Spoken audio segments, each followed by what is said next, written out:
Hello la famille, bienvenue sur Congo Kispion TV. Congo Kispion TV, bienvenue à la chaîne Abila Makam chaîne Impact P2J danger.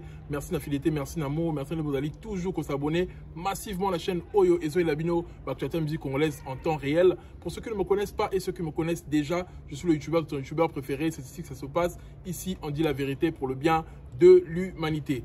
Nous allons parler de toute l'actualité. Fally Ipupa qui annonce un message. Est-ce que Stade de France date nango enfin ezoya parce que tout le monde y a la polémique batou te jouer les qui à cause qui batou boyena boye to expliquer lukuta eza nini. Est-ce que oh fallait le baki eza lukuta ou bien eza camora imprévu et salami et sali que échanger ba donner.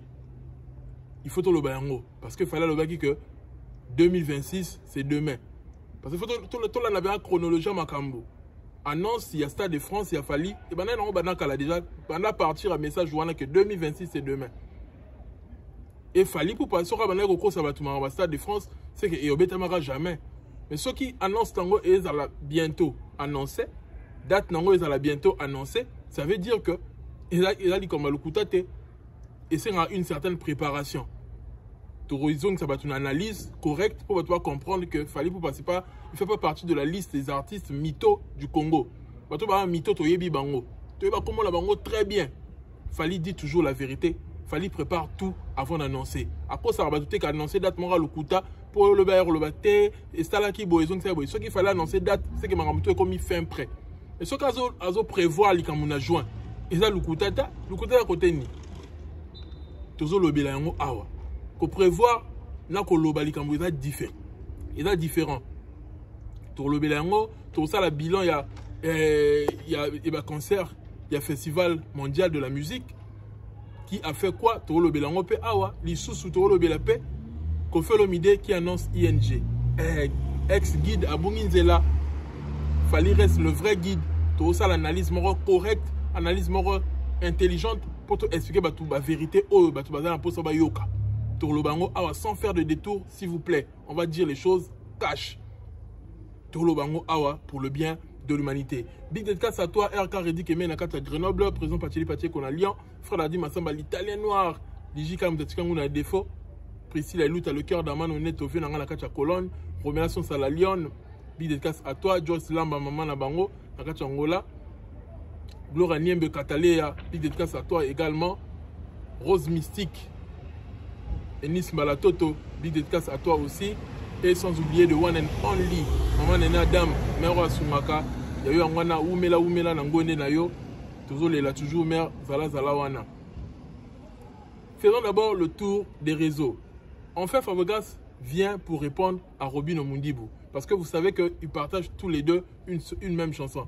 Moi, je suis fier de cette chanson. Pourquoi? Parce que après Formule 7, toi qui n'as pas sapé que, il faut connaître succès. Vrai succès, parce que vrai succès va m'aider. Le succès, il y a SL, le vrai succès, on a la communauté et Kangi. Certes, il fallait que ça toujours maillé et qu'il y ait une communauté à Libanda. Mais quand même, il y a un room à la mise à que room a fait bête à tourner sur Mayebi qui est mort bimi. Et là, il va surpris. Oh, c'est un album nino. Il y a un mon agneau. Son monde qui est va tourner en bas question bon, c'est qu'il y a un mort boyé et connaître succès. Et pour être sûr, le bagage bimi c'est album. Il y a un Richard Lobby que son album, il faut en mesure, il y a un mis à batongo. Quand on a Ebimaki, cet album il y a Dynasty. Tu as album à Dynasty, tu as album il y a JB Piana, balle de match. Et j'en passe, qu'on fait l'omidé. Banze me belé album, moi là, ceux qui tiango les lots autour là. JB a un album nino. Qu'on fait un album nino. Ebimaki, tu vas encore se situer. Pourquoi? Parce que nous aimons connaître succès. Quand nous aimons connaître succès, on a besoin que autour de la question et bimi l'album ni oye bambala moko et bimi na telle année telle date nous sommes dans la claire parce que nous aimons connaître succès mais nous aimons connaître succès et dans toujours na ba doute parce que tout na toujours la question et bimi quand parce que nous aimons et simbagité et Formule 7 et l'album oyo est accroché et l'album oyo bah tu vas tout na ba question te so muda ayoki SL ayebi ke bimi la Formule 7 so muda ayoki Afsan ayebi ke bimi la Formule 7 ainsi de suite mais Fabregas quand même a sali effort. Il y a raison à sous na musala. Il y a expliqué le comment que Robin ne faut pas yo comme un lobby na bango. Alors que hier à banako distrait bango na clash. C'est quoi zone ici ba na musala. Et on est fier de ces choses là que ba tu ba zone na musala ba proposer biso ba œuvre ya bien. Parce que clash, il y a un thème de relax Batouliba et Bimadiba Namboka. Non. Premier soin à faire et comme ils sont et peut-être à 1 million de vues. Premier soin, surtout les deux parties. Plus d'1 million de vues. Mais est-ce que Abete Lango va concert Liban Namboka? Bien au contraire, et salir yo artiste. Pour malo bébé t'as un concert et le bébé t'as un concert là banzemo. Donc l'artiste faut avoir plus focus dans la chanson. Et Lelo Robino certes a gagné moi partie à visibilité dans Nzembo Fabregas pour bon certes Nzembo na yé mais yé to yé bango pas na yé to yé bango pas Fabregas a gagné moi visibilité mais visibilité tout les autres ont la Fabregas. Le Fabregas bah tout la communauté dans le monde ba vidéo tina ba Maroc ba ninga mso ba Liban Namboka ba na ba pays mususu tout le monde qui ba yo kan Nzembo Fabregas. Et Robino faut comprendre que Fabregas a wana pour le distraire bango. Fabregas a mutu moko alingara bongo. Alors bien que yazo alingara batu ba distraire pour yaza liboso na bango. Et c'est vrai. Pour moi, il y a rebondi dans l'œuvre, mais bino, botika est en clash. Donc, Robino, il y a un avantage. Aux gens qui ont même carré dans la Fabregas. Aux gens qui ont un avantage dans la mission. Il fallait présenter dans Bercy. Mais aux gens moi, si je n'ai pas Bolandi, distraction à la Fabregas. Tu as la bune affilée. Je ne sais pas si tu as bune affilée à Zate. Bune affilée, tu as un album à Bimisi. Il y a qui t'a conduit au Morobuana. Il y a si la bande de Salle, il y a trop charano qui va si la bande de Mboana. Mais tout réseau si ma sous dépend, il va distraire ma casse pas Fabregas. Fabregas a un aligna za ka wana a loko la kofi. Ande mo na gas fabulous. Tande nga distraire baninga. Nzema kabasel a distraire baninga. Ya zongi na game. A bouleverser encore le big non rappel mon roté a na $300 na compte. Ba on est soisu qui paye les caisses. Ba ko mo yo la ba compte, ba ko mi ko clasher ye. Ba mo ba sani ba zongi c'est na trône. Parce que c'est pas bongo. Pour exister, il faut clasher bateau. Bien sûr, si on va l'été, bon, zongi si et bien PC makambo. Pour dans ce bleu salala qui n'est moi mikolo hein. Mais t'as les longs à zongi parce que nini, bateau nion ça, bah sangani pour pas clasher comme mutu moko. Et PC maman visibilité. A comme il a en pleurs mort les réseaux sociaux, a commencé à vidéo, pamba, a comme à zongi pendant moi, mon tonnerre à d'habitude comme d'habitude. Et bah ça la même le colonna Kofi na Fabregas. Parce qu'on a pour retirer bateau vers le bas. Donc bateau baza conscient, bateau baza focus dans ça, on va comprendre que bateau wana bateau tirer bino vers le bas. Et ben on va continuer à exister bino bo limoi. Robino so kebite o yer o limoi pamba. Pendant ce temps Fabregas a continué comme on est continuer à exister. Bien que surtout est-ce qu'on a bilan il y a Makambuya, ba concert na Kin, Festival mondial de la musique, Fabregas a échoué. Est-ce que il y a bien na terrain wana. Il faut tout le monde clairement que Fabregas a échoué. Nous avons réussi avec mention très bien. C'est d'abord Fali. Et nous avons repérer mention bien. Il a hérité. Mais le reste, en termes de plein, parce que Elor Aliboso, il a plein total dans le concert. Il va réussir au thé. Est-ce qu'il y a problème? Il y a promotion, problème il y a Nini. Parce que beaucoup on a Fali, t'es bon annoncer le concert à la veille. Non. Est-ce que peut-être l'organisateur va saluer que annonçant à la veille, à quelques jours avant le concert, on a même concert héritier, annonçant encore un jour ou 2 jours avant, et il va banderoles le matagité. Mais héritier quand même a relevé des défis là, surtout qu'héritier a ma godanen sur le terrain, Zemouana, n'a les langues forts. Ma godanen sur le terrain, et ça dit quand même que Batoubaye, Tondi ici, Abin ici, Batou. Et Fabregas, en termes, il y a comparaison, il y a Yéna héritier. Surtout bien que, en termes de chansons à succès, Moutouana a chanson à succès dans la carrière. Moutouana a réussir, Banzembo, ou tu viens à un niveau moro, il y a l'icolo makasi, c'est Fabregas, par rapport à héritier. Mais héritier a quel avantage par rapport à Fabregas? Il faut Batoubaye Barango. Héritier, il avait déjà commencé à construire sa carrière quand il était encore dans Maison Mère. A Ghana, il y a un fanatique. Aganaki da mité ma bateau belé. Alaki le rôle là que à la même compétition là Fali na ferré. Mais il y a ça dans la maison mère. Abimisa banzembu, ils ont bundana na album. Fala abimisa album, faire abimisa album, héritier abimisa nzembu na maison mère. Mais nzembu na pe ils ont kota na katia bataille wana. Na tout ça tu vas comprendre. La lobité est l'équipe, mais continue na katia bataille. Donc déjà, avant qu'on construit carrière, à qui dans la maison mère, pas où met les dans la maison mère. Du coup, à gagner pendant mité ma fanatique et puis c'est moi kilo mon robot une carrière. Et puis c'est moi poids kilo n'a bien et faire respecter. D'où les lots en termes de ba concert et dans la poto et dans la kin héritier a ça plus que Fabregas. Et Fabregas sur le but de en termes de la chanson et traverser la frontière, Fabregas a l'équipe héritier. Mais en termes de kilo, on a tout l'inga que mutabe tabarumba ya kilo tout ça là, mutazan la carrière. Respect, on a gagné en Koleka, ils ont hérité.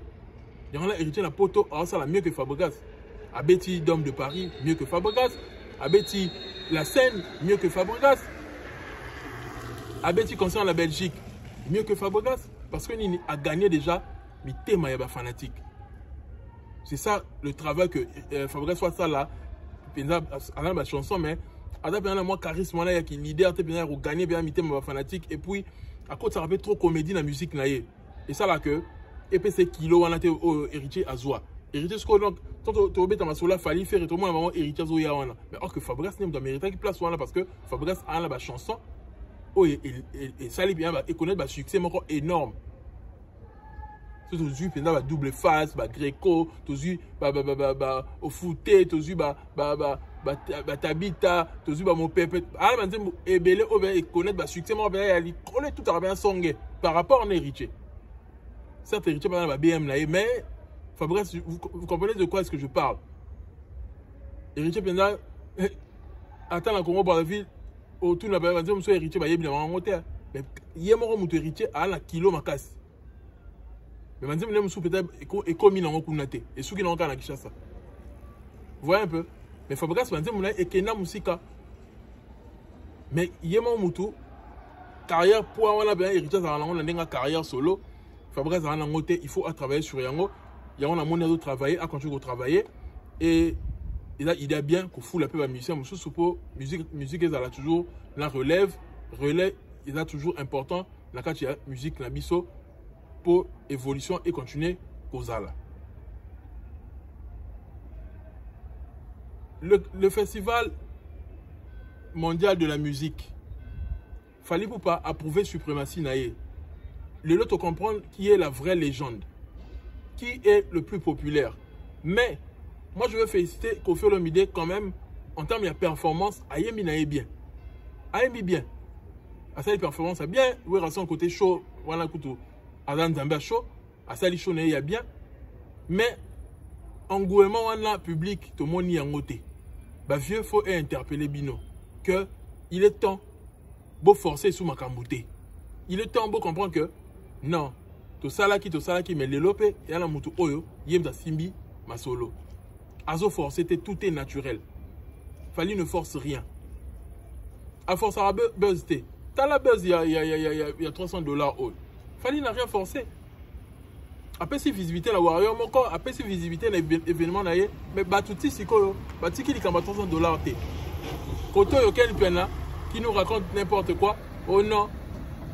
Fallait ba musée boké ba na kisi na bango, après c'est bongo. Moi na wana makambo comme il est la vie. Ba bêtise. Donc musée bon on est ni on se fait d'argent bon à kisi. Donc c'est tant article là moi signé na ndako mbongo na la ketchup alamba. Bon, on est au lieu banate. Ce qu'on appelle si nous allons banander et lié. Ou appelle ça toute la famille et lié à bangote. Oh, mais il y a raisonnement ni niwana. Tout le monde va en mission. Nga si on a quelque chose dans la famille. Bon, niveau famille nga. Non, mais c'est n'importe quoi la communauté congolaise. Tout le monde va bango na éviter la mission à l'ora démonter neni. Na quelque chose dans la famille. Na posté vidéo na statut nga tout ça là. Maman na bisa benganga. Un tel a benga. Famille ne se benga. Te baba toi la baba tabakisi. Voilà, on a bino on dit mélange te alors. Ce qu'il fallait à muda kisi. À Rolex à mudu so facilement, c'est que nzama à de l'autre côté devant fallait alors. Alors, tu comment on banga pour ani maramunyo to comment on banga kaka. Nyo so ka faut ba lekisa mutu ka faut ba liaka mutu. Non, nyo so fallait ba tout à roka bela mongo faut ka ba leka. Et ça n'importe quoi.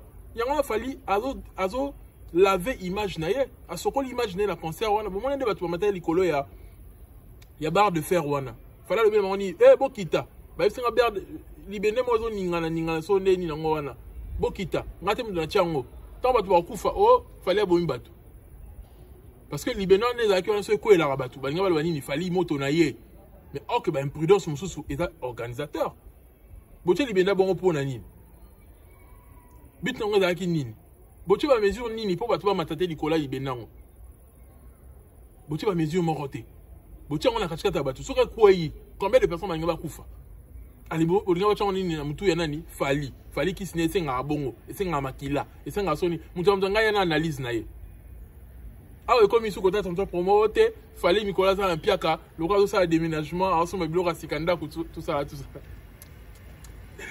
ah mais fallait la souka l'influenceur hein. Donc tout ya ye et lobisa kaka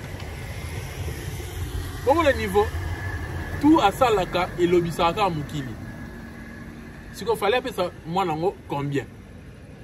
Dès qu'il a mis son il fallait appeler ça combien? Il fallait appeler ça ni appeler ça Keina, appeler ça na Marcosi, ça Keina, on tonde ni. Il fallait appeler ça net nini. Parce que fallait appeler ça $1000. Ah bon $1000, fallait appeler ça 10 000. Donc fallait bon on a eu à comment réinvestir en l'école ya mutu mort à coûter un concert pour acheter tatouage. Non. Geste ça les a symbolique. Oyo le kana na privé, boye bité. Ndebo za na bocha fallait au défi. Pour faire la linga makamba boy. Allez vraiment lobby pecha la ça le romo boy mukile gangi isusu. Pour faire la mystique. Après ça va tout épisode. Déjà boy épisode à liboso bo lobby $300. Alors il y a le deuxième épisode on va répéter encore pour akene so qui tourner so qui va permo. Allez bo lo basuni. C'est ça. Allez bo fan na nien. Parce qu'il fallait appeler ça autre épisode. Bientôt, il y a personne qui a un épisode à Sika. Eh, c'est ça la force d'un artiste qui connaît comment communiquer, comment faire son marketing. Comment faire que l'activité est dans la base, source, il y a succès. Là, on parle du concert de Fali. On ne parle pas d'autre chose que de son concert. Bon, on a un niveau. Le mec, c'est juste un maître. Un maître dans le domaine naïe. Un maître aïe bi makamango bien.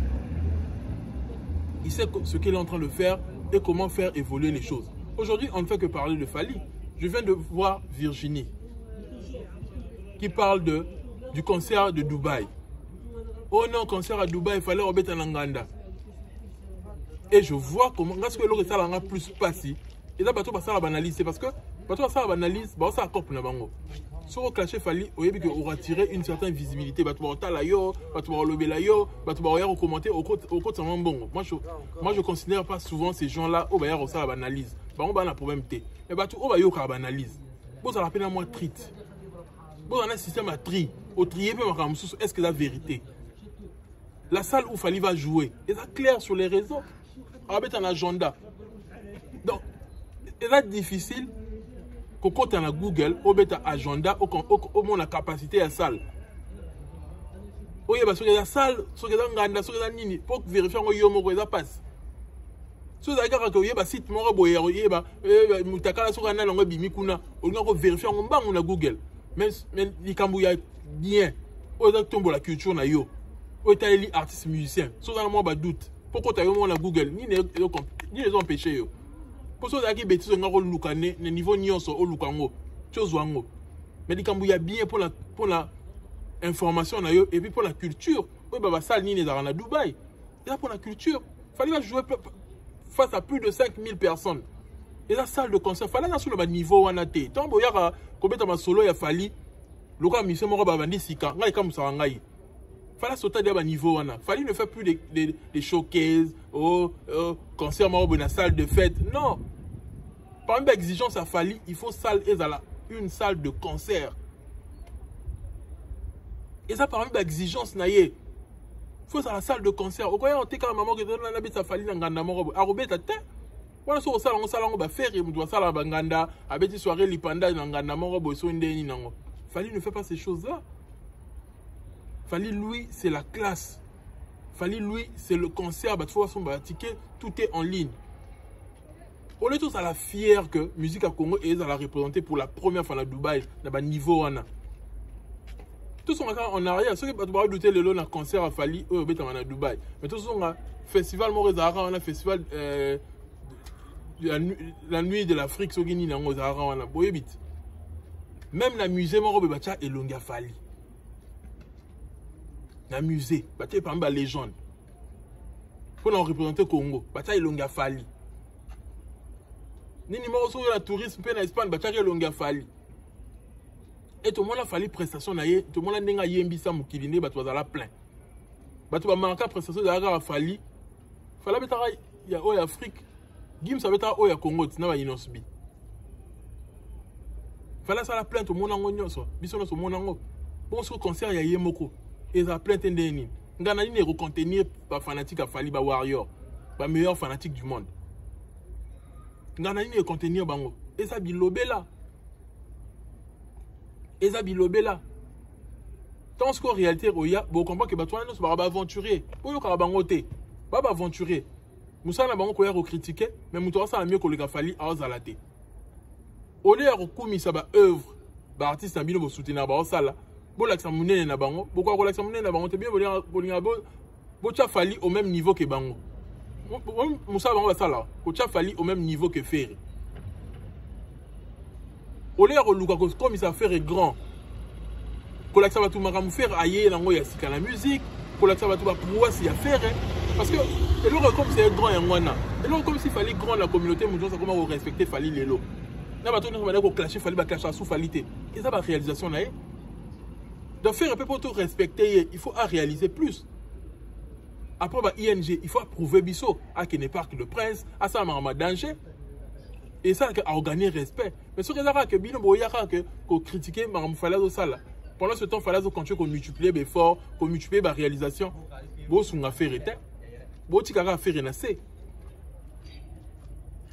comme il faut que ça ait effort et relaxer tout grandeur et affaire côté qui grand et affaire réseau c'est et se placer ce qui n'est ni dans le bango et là on est dans la qui fait un grand et là comme il faut ça effort il y a remartelé et ça wana mais quand il y a relaxer qu'il fallait salibo ya koki en côté fallait salibo et ça bon côté et ça on l'autre côté parce que mutabeta u arena et la ka faliti lelo mutabana mangama ING za ka faliti lelo nous avons la stade de marché et la rafale lelo. Nous avons total bilo qu'on a niaso. Attends yo na ki mangobo na yo, y en a qui comédien na yo lobby ba bêtise. Pour changer le côté, ba fait zawana. Falinde molaki si falinde mutoza guide ya solo. Eh, et puis si passi. Et puis si passi. Biso siko nde ba tu na poto to na nzala ya musique ya fali. To ba en vérité. Ba warrior ya ki na mito na goal à virage ba gagner ba warrior à poto parce que ba yo qui temps pour la première fois sur scène biso na to yo ka ngote na poto toi na nzala ya fali to yo ka temps pour la première fois na concert na poto ba yo ka ngo ba savourer yango ba yeme ngo longo na aigle to biso to mala ko sepela to bina ba formule 7 to bita ba concert rebelle fala bet na poto ba on peut ba ko lela. Et comme tout le monde c'est puis là qui temps pour la première fois Italie Bosso pour la première fois des bisous yoka qui 207 pour la première fois en live on peut yoki pour la première fois temps to comme go la vie to comme les tokens 1-1 un but partout et c'est que bisous photo les la bango sous on a stade de France ezoya na nzela stade de France ezoya na moi batu ba doute Virginal jouer l'équipe à cause dans la période à l'Ipanda, na moi l'Ipanda cause va te remettre à concert. Bah tu vas confondre que ça n'a que prévoir. Coco c'est un ligne. Il y en a tu offert à Salaki. Lors de la vérité arrivée, mettez-moi mes likes s'il vous plaît. Coco ça ils ont offert à Salaki. Faire à cause ça il va te donner à poster car bête en Bercy. Mais nous on a foutu à saleté, ça l'a yébité, si Facebook a supprimé yango. On est allé lukuta. Pour les comment imaginaire au cause ça batou. Au foutani sale date wana ils ont existé Bercy colossal yebi na yango te wana ndio so kosa ba fanatique so kosa mukili vous voyez un peu mais qu'on prévoir que non je veux faire en juin et à par rapport à calcul bo sala na ba producteur bozo yokana que eza en juin oui 2025 fala yeko annoncer ngo d'après ça va tout déjà goût que boye ba que to kende après U Arena to kende maman na Stade de France pour pas se préparer et là il y a une façon de préparer tout mentalement que Tosuki Awate. Pour la mission, Souka, Abeti Bercy, triomphe, Africa Liboso Noir, Abeti Bercy, et Souki Nangowana. Mais au PC, tu goûter balando après Bercy, toké wapi. Et pour preuve, l'artiste, après Bercy, il n'y a nulle part. Où est l'équipe Bercy?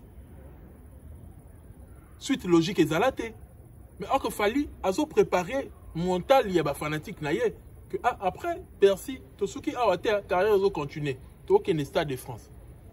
Bah pour parler Zali, tu remets en sûrement la juin. Tu remets en la juin. Pour te préparer, il faut te mettre en la juin. Mais il a dit que vous prévoir les cambo. Et là, vous prévoir un prévu peu gros zalate. Vous prévoir que tu te remettes en la juin. Mais ça, c'est que vous annoncez date. Il fallait annoncer date. Date, il y a juin, il y a date. Bien, il fallait qu'on bateau. En juin. Avec ça, tu as date ni en juin. Et il y a le contest en juin. Il y a un jour ni en juin. Date est à que juin. Date est à le 13 juin 2025. Le 14 juillet 2025. Date est à bongo. Date est à que après 6 mois. Non. On est à date. Date faut faire ça nyonso na année na mois. Fallait le qu'il est à la contest en juin. Alors ben ngoté. Alors ben ngoté. Ce qui veut dire que il y a prévoir. Il fallait nous mettre au point que ma caméra c'est comme prêt pour annoncer. Et les autres qui sont vers annonce. Et là, quelle que soit la durée de la nuit, le soleil apparaîtra. Et là, il fallait que la biso et l'eau au photo triompher les choses de la musique à Congo. Parce que malgré tout, le bagnon sur Bernard Boy, Stade de France, mais a triomphé l'artiste africain Liboso. Et puis normalement, le chiffre le coûté Bimaro, on a peut-être 48 milliards le coûta. Oh. On a peut-être 48 000 dans la Stade de France. Il y a un niveau URN. Mais au moment où les débordages que les gars URN, même là-bas, image. Bon, est-ce qu'on est on a peut-être 58 000, 60 000 concerts néoana. Vous voyez un peu? Attendez ça, mais avec quand même capacité, il y a près de 60 000.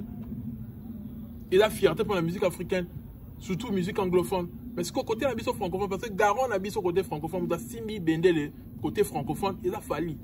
Fierté la biso francophone. Comment est-ce qu'il y a relevé des filles, il y a tchadat, il y a bonheur africain. Vous voyez que c'est fête d'Afrique. Vous comprendre la grandeur il a fallu. Vous comprenez que les Africains sont mobilisés pour triompher ensemble. Pour la triomphe, la victoire, il y a musique francophone. Les Camerounais, il y a en masse. Les Ivoiriens, les Sénégalais, tout le monde. Parce que la triomphe, il y a musique africaine francophone. Au numéro 1, il y a Rafali Poupa. Il y a Simbi Masolo, il y a musique francophone africaine. Il y a un moment qui a combo na moi la cantine na moi so ate moi so na combo au combo li bo combo la mitema a combo ni so na nzela bo sokola mai cantine na bo tia mai bo sokola mitema abaki sous aspirateur donc faut aspirer to longa bilo on sa salité ba buzz à lukuta ba concert simba kité ba concert raté ba kofi ba hippodrome bilo kana faut longa na nzela parce que concert à solo ezoya concert il y a histoire il y a musique congolaise après concert histoire à musique congolaise dans Paris la Défense concert mususu il y a histoire à musique congolaise ezoya lisusu parce que concert on a ezo et représenter musique congolaise et aussi la fierté bonheur il y a africain et replacer sous musique congolaise il colon makasi. Il faut que biso soir ba Camerounais ba tona so ba biso parce que to abatali boso to yé dans Stade de France lisusu ne to yé la Bercy batali boso to yé sur le Stade de France à travers qui le king celui qui règne ne discute pas Fally Ipupa tant de ça bino que carrière ba ça on a lo yengete carrière ba manager ba équipe ba préparer makambo ceux qui savent c'est quoi la préparation d'un concert? On critiquer Fally que parce que il a qui prévu en juin et comme en 2026. Mais tellement que Bino, c'est pas c'est quoi? Vous savez pas ce que c'est que la préparation d'un événement. C'est quoi la préparation? Biboya aka bo annoncer date à Lukuta, so que simbité, boye sou bo annoncer date musu à Lukuta, bo ça la bongo. Ok fala ça la bongo te. Fali lui, il fait des choses bien calculées. Dès on a date annoncée et la date mauvaise a changé te. Tant on annoncé Stade de France peut annoncer au même jour na Fali. Billetterie ton au fond ma bâtiment so na queue d'attente, so na file d'attente. Bâtiment so la wana. Tout sera organisé. Bon, on est lenga 2026. Bon, on est lenga 2026. Ton vivre était lengi 2026. Parce que Fali va enfin annoncer la date. Parce que ce qui a fallu comme il boye, il a déjà signé que Marambozo y a. Et quand il va annoncer, le monde sera bouleversé. Tout sera concentré sur Fali. C'est lui qui détient tout. Dans la mytho, tant qu'on fait annoncer, bon, moi, maintenant, on va commencer à faire un débat. Retourne daté. Tout sera souvent concentré sur Fali. Il fallait au Kangata actualité pendant une année. Tout le monde a fallu. Actualité, on les Kango est alaté. Attends, pour créer la vidéo actualité, n'y en sort. Actualité, ma casse, les agas, il a fallu. Les agas, il a fallu. Parce que concert, on a un concert, il y a mouné, non, les alaté. Il y a boye, les alas, non, té. Faut que Fali, faut que Fali te dans des nan. Nan a osé que ça likamba boy. Comme ça concert à mon nene boy. On a osé na yazatin. Baptiste congolais ba comment bibanga banga. Baptiste congolais ba tia son énergie té na art. Or que Fali a gardé même énergie. Problème sous super Baptiste congolais, il a problème il y a identité. Et là quand on le la ngoté, problème il y a identité. So on a tout les fanatiques de l'orchestre nyonso. Identité artiste na yo linga keza nini. Parce que ce sont le but de définir identité à Fali. Élément principal à la musique à Fali est le piano. Nambonda. Chaque nzema Fali est un hit. Il a toujours un piano mort et accrochaka. Il y a même le concert dans le toujours piano. So bozu bloqué. Et dans le piano mort et accrochaka. Aujourd'hui, allô téléphone. Ils ont le piano mort accroché à wana.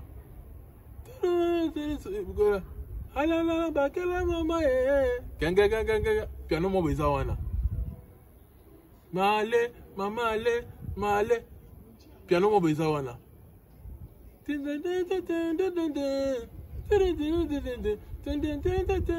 Piano mort beza wana. Oye na 207, oye ne lokoyo. Toujours. Azan la identité moi betoyebi que ça c'est du Fali. Et puis piano et bah ça a mélancolie dans nzembo. Je sais qu'on a dans mais bah ça on a mélancolie mususu. Il y a bon moment que musique et Mikolo ya Brazzaville bah bébé et ça bah succès bah nzembo wana ils ont ta Brazzaville ça succès pourquoi? Parce que bah tu as piano moi wana et bah ça feeling moi dans nzembo. Pour pas choisir si le wana piano moi wana et bah ça feeling. Et Fali quoi dans le loko wana. Folklore wana mayele wana ya folklore kocha piano mo boy et ba sa feeling na nzembo piano mo boy oyo et ba sa mélancolie na nzembo et c'est ça la force de Fali mais surtout tout ce que par exemple identité à faire ezarani et là au moins qu'on zanga jamais na nzembo faire ezarana ngote vous allez avoir un problème d'identité parce qu'il faut pas y ba ko se démarquer na identité na bango fallait se démarquer na biloko wana à la identité na yé façon d'ailleurs ça la texte façon d'ailleurs toute direction artistique est différente na oyo ba tu vas proposer biso liboso la musique à Congo et du coup et ça là que lui il fait mieux alors ça mieux que Batunyon ça pour la bine za wana bon problème de l'identité et bon ma carrière d'artiste est belle parce que bozo mélanger nyonso à la fois et simbaté Fali sait comment se démarquer. Aïe à écouter la musique à Congo, carré magique, à se démarquer dans le style numéro propre. Mon niveau battu dans le sassi faire. Mon sans vision. À ça la orchestre, à ça la carrière solo, pour faire ça la carrière solo.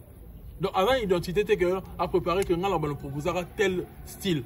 Alors qu'il fallait à tout préparer, on proposé tel style.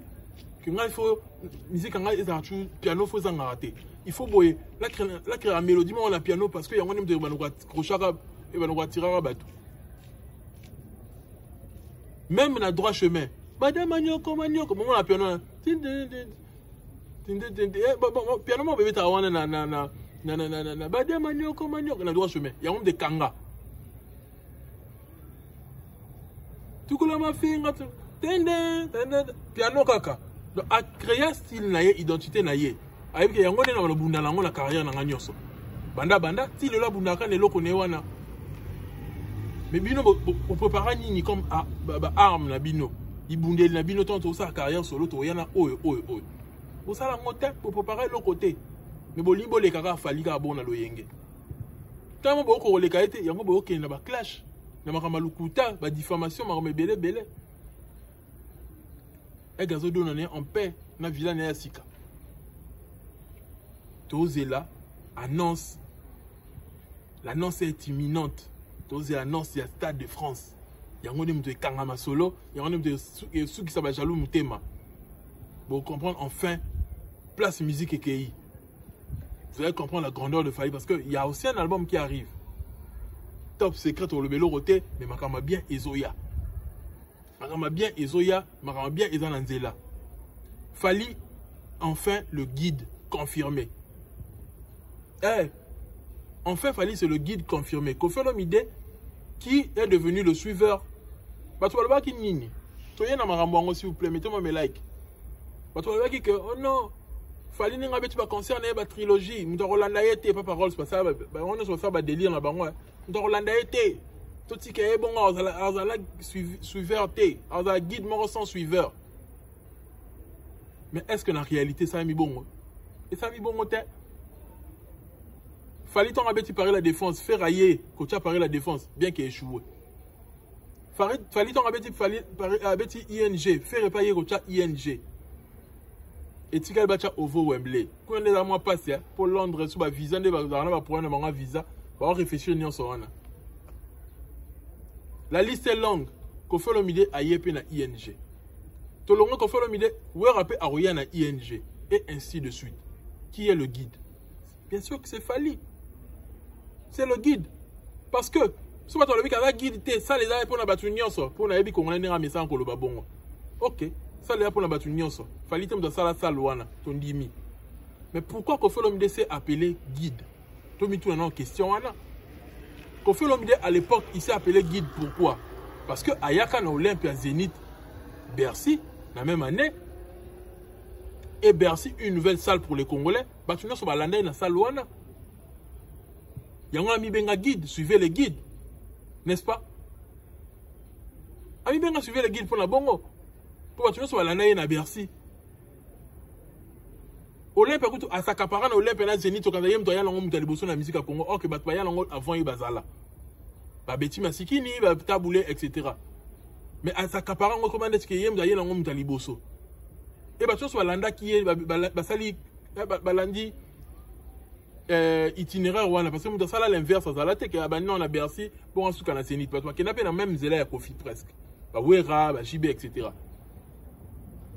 Et ça la que fallait Koffi Olomide abimaka guide à une certaine époque ce qui cause à la guide Koffi à la guide parce que ba balanda une salle moro boye quelqu'un mais ça veut dire que Fally pas la guide alors n'est-ce pas ce que Fally balanda na makambe belé kutu ko le kawana et l'obéli koko taillé Tali basindi balandi mutu eza lango bien te mais batie bango so ba convoquer quand même sinon le bakona yaka na convo na kala o yaka convo to okataka suko sa okataka convo te c'est kondo ye na convo mais mutu ngo pe esi mala convo te faire pas landi convo ya Fally mais mutu ngo pe moi en bruit